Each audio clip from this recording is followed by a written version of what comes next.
Два болта.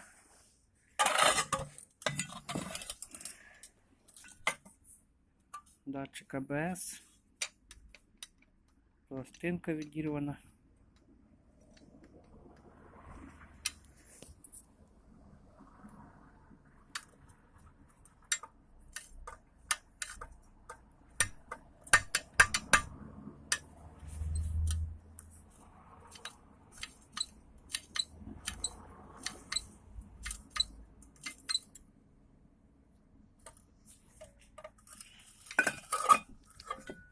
Його зняти, треба підшипник випресувати.